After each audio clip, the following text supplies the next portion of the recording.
Assalamualaikum. Hi guys. So today I'm going to be doing my conversion story to Islam. How did I come to be a Muslim? I am going to be doing the quickest story possible. Since it is a very long journey, I will try to keep this short and sweet. So basically around age 15 I began to get sick, and I will be doing a separate video that talks more about my journey to being diagnosed with PFC and Crohn's. But for now, I will just keep it brief on the medical side of things. So anyways, as I got progressively sicker, I had to leave my job in the music industry, and it was very, very devastating to me. Music was my entire life, and it still is a huge part of my life. When I didn't have God, when I didn't have a faith, I firmly believe that God gave musicians their talent to be able to help kids who maybe don't have a strong faith in their life or don't have something else that's there for them, a parent, a loved one, something. Music was that sanctuary. It was that hope.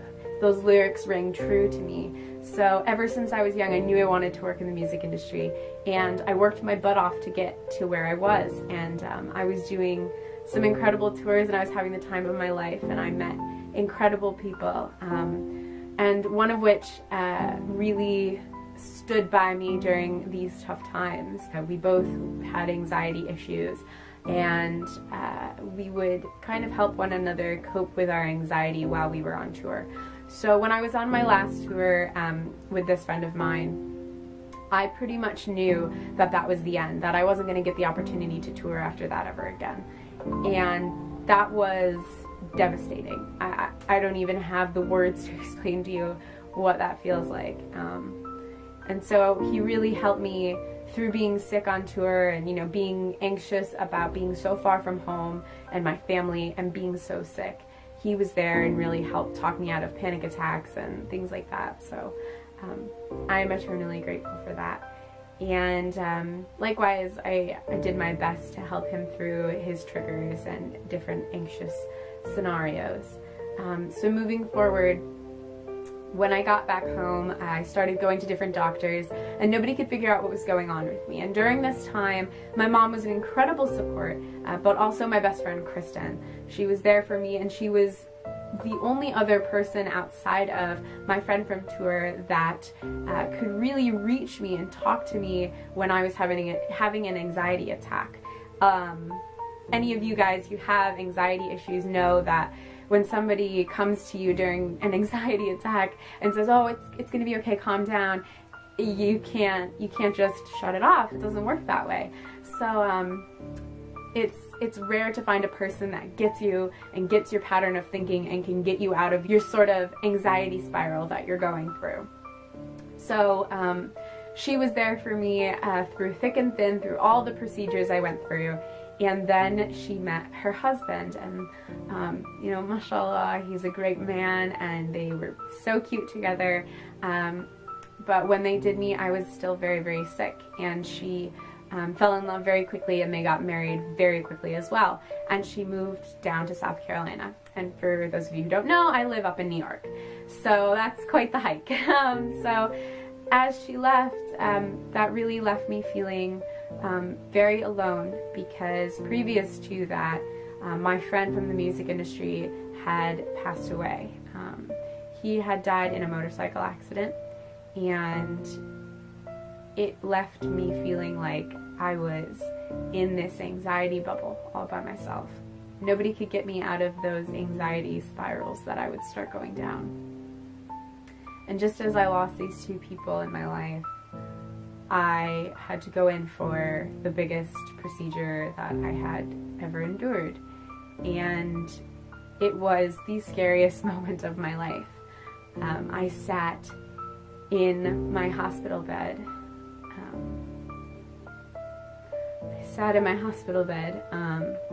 Excuse me for getting emotional about this. And I called his phone and listened to his voicemail. Because I half expected for him to pick up the phone, and obviously he never did. And at that moment in time I realized, Kendall, you're alone. you're alone in this, and not in a negative way. I know that I had family that loved me, but this life, you come into it alone and you will leave it alone. And something clicked in my mind, and I realized that I wasn't in control of this life. This wasn't me holding all the cards. That there was something more. And after I came out of surgery, if you guys have ever had surgery, you've ever been under MAC anesthesia, you know that you don't remember very much from the first maybe half hour of you coming out of anesthesia. I'm sure you guys have seen the funny videos here on YouTube of people talking and whatnot after getting anesthesia.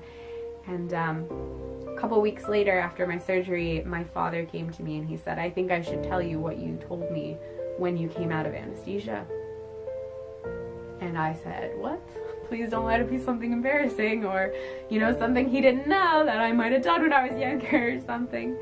But he said that when you woke up, the first thing you said was, "I saw him." And I say him because I don't wish to say my friend's name, although many of you may be able to put the pieces together on who he is. I do not want to draw any attention to him or his family. He is simply mentioned because he is such an innate part in this journey of mine. But my relationship with him, I would like to keep completely private and do not wish to gain any sort of acknowledgement for knowing him or anything like that. So just for those reasons, I will keep him nameless in this video. But I said to my dad, I saw him. And I just kept talking about him. I said he was okay, and that this is really hard to film. I'm sorry, guys. And he told me to make sure his daughter was okay, and that his wife was okay, and just make sure that they were good. And that was really, really hard to hear coming back from my dad. And it really shook me, and it put me into a very emotional place. And I was sad and confused because I hadn't even gotten the chance to go to his funeral or his memorial because we lived on two different sides of the country. So things are still, even to this day, very raw because I haven't had that full mourning process. So anyways, as I was in that state of mind, I came across a line from the Quran that said, "Allah does not burden one with more than they can bear." And that line kind of came at me like a ton of bricks, and I said, wait a second, maybe I've been looking at this all wrong. Maybe I'm given this life because I'm strong enough to live it, because I can do this, and that there's going to be a life after Crohn's, and a life after PFC, and all these tests and surgeries and doctors and pain, that it will one day stop. And I started to believe, the more I read from the Quran, that God is not going to just endlessly torture me. He didn't put me here on earth to be in pain. He put me here as a test, to test my character of who I am and how I'm going to deal with these situations that I'm put into. So I took my Shahada about a month after I had that experience, because Islam rang so true to me. It was a no-brainer almost. Coming from a Roman Catholic family, my parents were glad that I had accepted God into my life, since previous to this whole experience I had rejected the Catholic background that I'd been brought up on, and was a Leve Satanist, which, before you guys freak out, has nothing to do with Satan. I believed in nothing, basically, in short. So they were happy that I found God, and that God was now a part of my life. But it was hard for my grandparents to accept, and I think the only person in my life that really accepted it was my dad. He was really embracing of it, as was Kristen. After all this happened, Kristen and I did reconnect, and we were able to mend some of the fences that we had broke just in the process of trying to grow our relationship from best friends to now her, you know, having a husband who is her best friend and partner in life. you know, we had to find where our friendship now lied and how we fit into the bigger equation. So alhamdulillah, Kristen and I are just the best of friends. It's been an emotional journey to get to Islam, and if you asked me 2 years ago if I would think that I would be here making this video for you guys, I would have said that you were crazy. But alhamdulillah, I am grateful for having Crohn's. I am grateful for losing someone I loved, in the sense that it made me grow as an individual and become the adult that I am today, and it brought me to God. And I realized that there wasn't anything you could have done to get me to believe in God or a higher power or any sort of religion unless you had broken me down that far, until you stripped me of my job, of one of my best friends, of my tour family, and of my health.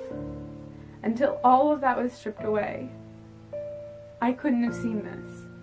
So, alhamdulillah, I am so grateful to be a Muslim, and I am so grateful to be here today to share this with you guys. And I'm sorry that I got so emotional telling this story. I don't usually tell my story. I usually kind of just say, you know, I was Catholic and now I'm Muslim. But that's how it happened.